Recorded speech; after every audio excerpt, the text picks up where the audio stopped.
Mr. Roger, thanks for dropping by. I noticed blowing about in the wind this morning some beech leaves, and being that this is the only beech tree in the neighbourhood, they must have been mine, which means they're starting to fall. I always use that as a sign to help them along. It's just to see what's going on and see what I want to keep. The leaves are better off. I know that was 2 offs, but they were polite offs. So I like to give them a helping hand. Now I'm only going to do the bottom ones at the moment because we do have a problem. I put some wire on this last year for the first time, I believe, at least in a very long time, if at all. That's all well and good, but this tree grew very vigorously last year as opposed to the year before when it didn't. And as a consequence, the branches with the wire on have swollen up and the wire is bitten in. Now on something like a deciduous beech, those marks are now there for good, which I don't like. I've always said I'm not too keen on wiring deciduous trees. They're so vigorous that the wire can't be there that long unless you do it really loose. And I'm not very good at that, I'm afraid. If the wire's really loose, it can stay there for a while and the branch can swell up within the curves of the wire and it should be okay. But they tend to be vigorous enough that they'll still catch up with that wire. So you have to keep, it's just, okay, just keep your eye on it, but I don't. I can't be out looking at my bonsai every day, seeing if everything's okay. First of all, I haven't got enough trees to warrant it. And secondly, I've got other things to do. I've always said my bonsai is my second hobby, not my first hobby, and my first one's all around me at the moment. And that needs daily attention, and sometimes quite a few hours per day. So, and whereas with bonsai, something that needed doing today that gets left till tomorrow is not normally much of a big deal. However, with orchids, it could be the end of your orchid. Some orchids can die very fast if they dry out. So the watering schedule comes round for this little group of orchids. It needs to be done. So it's a bit of a tie, but my choice. Right, how many have I missed? Always miss a couple, but the wind will get them. Right, now next job is to get this wire off. I didn't update my notes properly with this, I'm afraid. This did actually get a repot that's not in my notes, so it could be repotted now. The buds haven't burst, it would be a good time to do it, but it doesn't need it. And I don't believe in repotting for the sake of it, so I'm going to leave it another year. As I said, it turned out to be incredibly vigorous last year. I think that was purely because it just got a bit more attention than it was used to. Anyway, let's see how much of this wire we can get off without breaking any branches. And we'll see what's set and what hasn't. I mean, this wire wasn't exactly a big job. I didn't wire every branch. I don't see a lot of point with a deciduous tree. I just wanted to do a couple of branches down the base here because they were starting to point upwards quite badly, and I wanted to just bring them down. But I'll just show you what I mean. That's biting in quite bad there. Which will probably make it quite difficult to get off. We shall see. Yeah. And if it bites in on the underside of the branch, it's not quite as bad, but if it bites in all along the top edge of one of your main branches, the only time that's ever going to look good is when the leaves are out and they cover it up, and this branch is badly damaged. So I'm stuck with that now. My fault, you know, I should have got on with it. But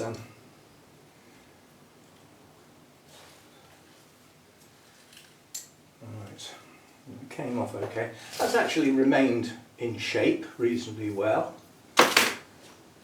And what about over this side? There's some tiny little bits of wire here. Quite what I was up to there. I think sometimes I just fancy having a go at doing some wiring because I don't do it very often, and as a consequence you get out of practice, and then when you come to do it and it's important, like I've got to do my Japanese white pine soon, that's important, I'm out of practice, so it sort of frightens me a bit. Now, hopefully these bends that I put in here are going to stay because they look quite nice. I know a lot of people are thinking, why don't you just use the cutters and cut it on each bend and let all the little pieces fall off? There's no pleasure in that. See, that's even bitten in there in that thin branch. But this wire here is quite tight. That's just how it went on.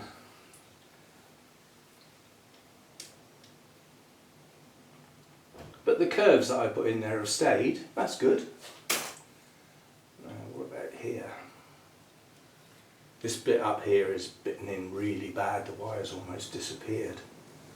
God, if that was on a gnarly old black pine or something, that would add to the character of the bark, but not on a deciduous tree, it just messes it up.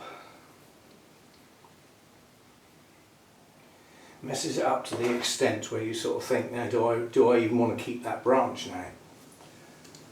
I will, because you know, the design of this tree was done a long time ago. Can't really undo the design. Right, this is going to be fun. Every curve on this piece of wire is bitten in hard.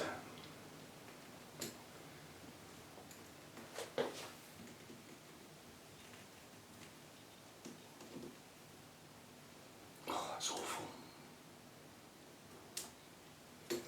What an idiot.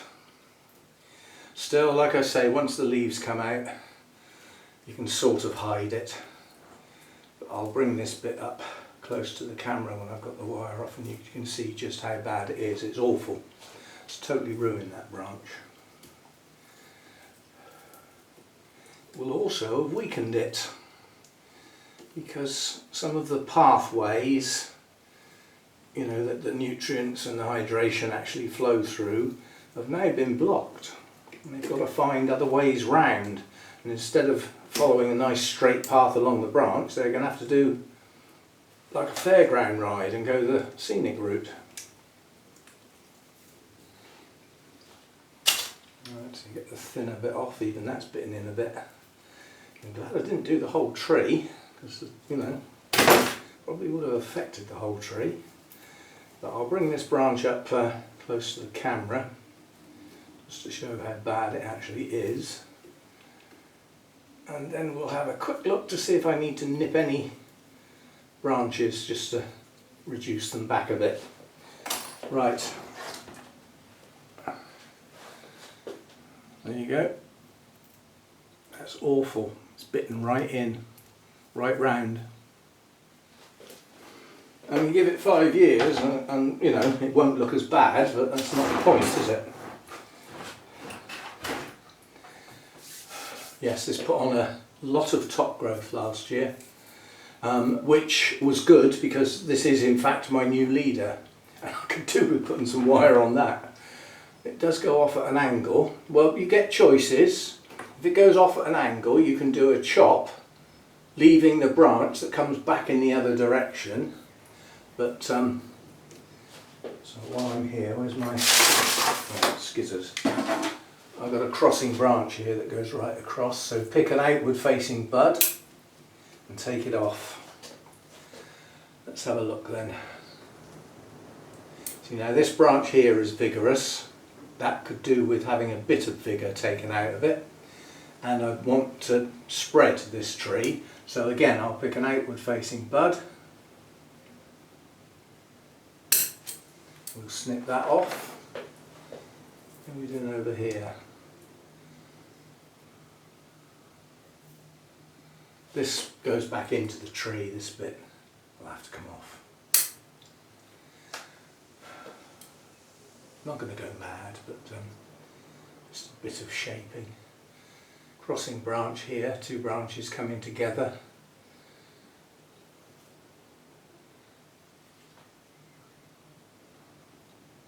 Well, this is the one with the best buds on, so we'll go back to that one. Those buds might end up coming off. Right, a tiny little piece there that serves no purpose.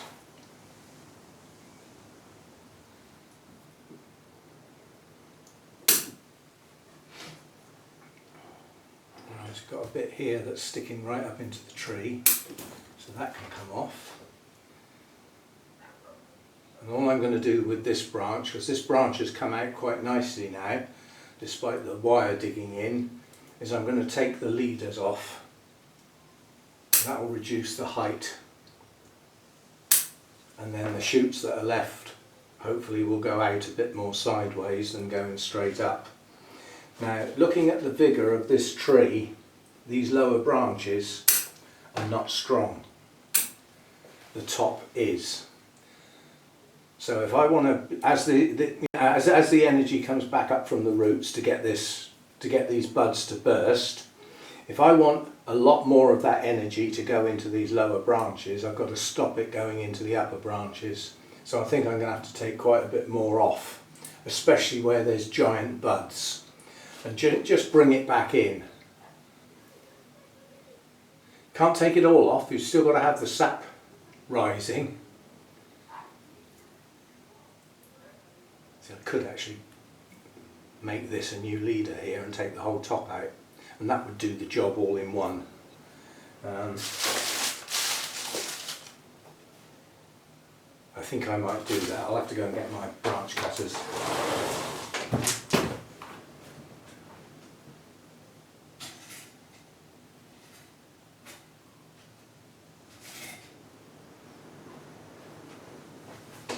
I didn't think I'd need them. But I need to take the energy out the top of the tree, and as I'm looking for a new leader, I think we'll take the whole top out and we'll make that little branch there the new leader. And as it's not a vigorous branch, it'll take a while to become that leader, and that will give the rest of the tree a bit more vigour. Now all we've got to do is take the big buds off. Just bring it back in. There aren't too many, luckily. And with beech you've got the alternate buds, so you've got choices as to which direction you want your branch to continue in. So you can select, basically, and it'll go in the direction you've chosen. The bud you left, rather than the one you took off. I don't think there's too many big ones. There's a big strong one over there heading out backwards. Take that back in. And that one. There's that looking now. Well, that's the front view. Yeah, I think I'm okay with that. As I said, I've had to reshape the apex. I did quite a big chop a couple of years ago here. Done another one here. I think that was last year actually. Now I've done another one there, and I need to get my what do you call it, cut paste on that. That's quite a large cut. Just going to tidy it up a bit.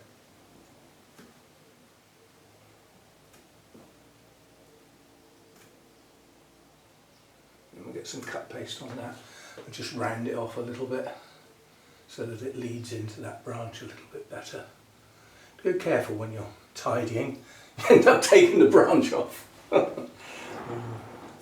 Yeah, so I mean this was the first major chop that it had when I collected it. This was, I know it seems odd, but this was 10 to 12 foot high when I collected it. It was a whip, just heading up into the middle of nowhere. But I decided to collect it on the grounds that it had some lower branches. They're still there, you know, they're still there. So I'm going to leave all the buds on the lower branches on the grounds that they will draw the sap. having taken hopefully most of the energy out of the top. I can still see some other bits that are looking a bit strong.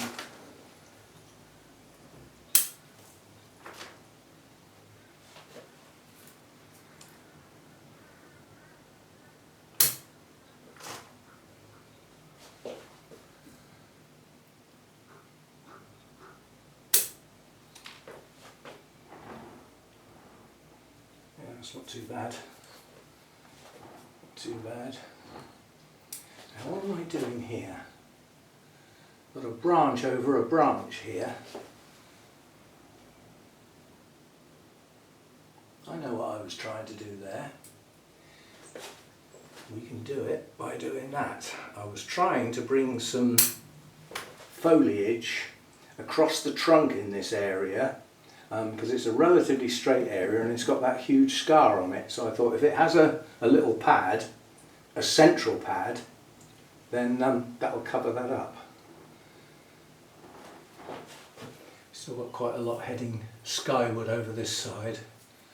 Needs to come down a bit. Otherwise, when these open up, the first thing they'll do is extend. And if they're already sticking up in the air and then you let them extend, they get rid of the negative space, they block it. So it pays to take it back early, and then yeah, I'm actually going to take that right off, and that one. Get a little bit more open. Got a bud lower down? Yes, we have. Good. We'll push that one then. So again, that's just been made a bit flatter by doing that. And it can be even flatter still by taking that one off.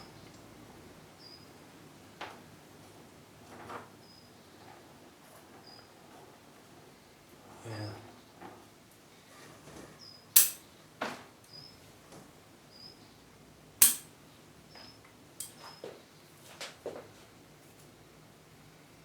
Right, I think that'll do, just as a sort of pre-bud burst trim.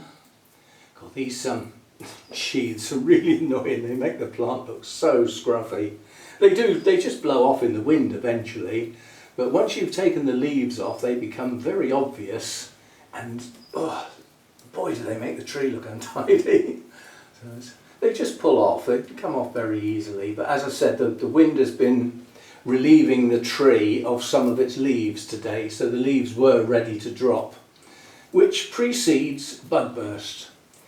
The beech are one of the later trees to come out, and when they do, you are in for a treat if you've forgotten what they look like, because the leaves on newly opened beech buds are the best green in the world. There is no better green.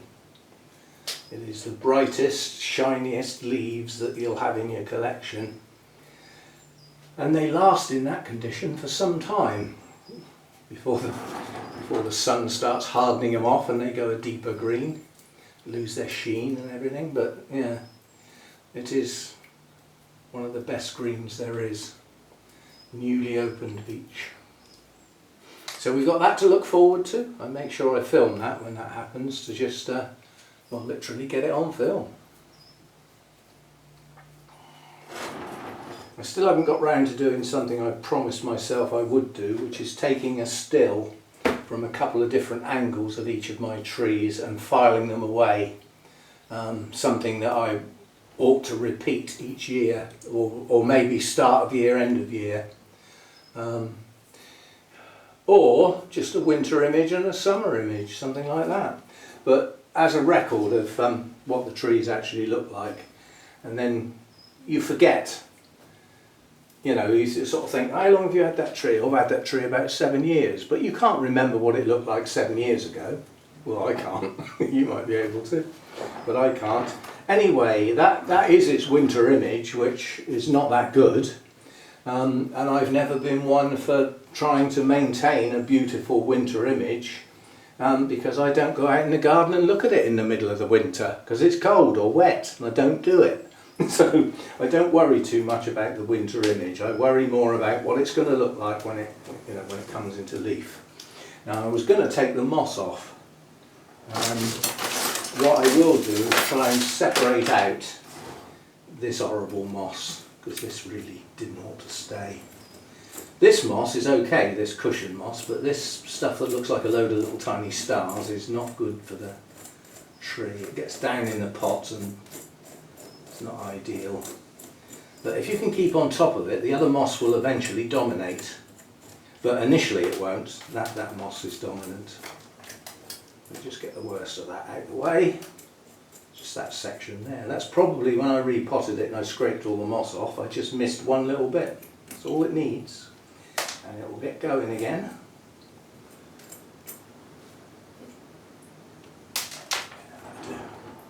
As I say, this type of moss is actually quite useful on the grounds that it stops your evaporation in warmer weather, providing you keep it moist enough and it doesn't die.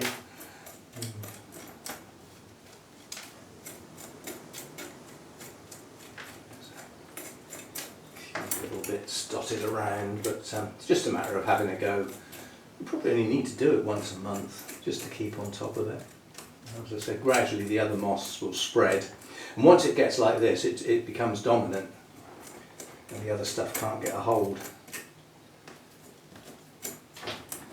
Right, there we go. A tidy up.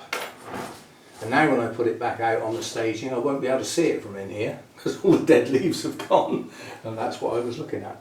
Right, there we go, just a quick trim and a chat about, you know, don't leave your wire on, don't neglect your wire on deciduous trees that are growing vigorously. And last year was the first time that tree had grown vigorously for several years, which really makes me think I did repot it, either beginning of last year or the beginning of the year before, one of the two, which is why it's not getting done this year. So there we go, English beech, Yamadori, in a distant memory, because that is a long time ago, and hopefully these buds will draw the sap into these weaker branches now and not push quite so much energy into higher up, because there's far less places for it to go higher up. So I'll just go and get my cut paste and touch up a few of those cut bits, and then it can go back outside in the sunshine. See you next time. Thanks for dropping by.